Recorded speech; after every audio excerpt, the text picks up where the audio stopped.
marching in place.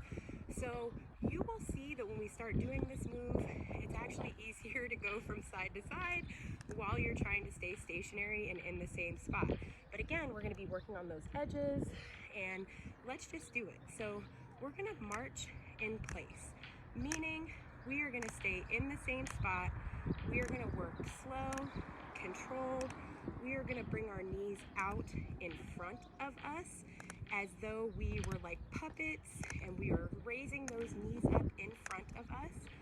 We are lifting our full wheels, all 8 wheels off of the ground. So right foot, left foot, you can go as high with your march in place or start as low as you need to, just at your level of ability. But you can get higher when you're marching.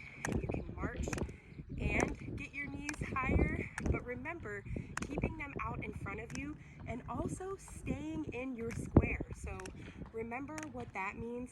That means start slow and controlled.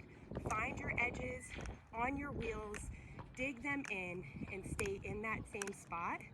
Your arms are definitely invited to this party, making sure those knees are coming out in front of you.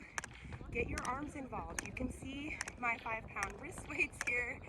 I'm getting my arms involved.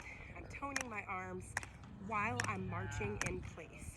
And there you go. So guys, balance, stability, edge work.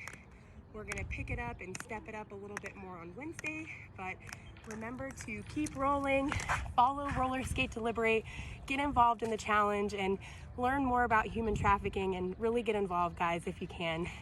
Have a good one. I'll see you guys on Wednesday.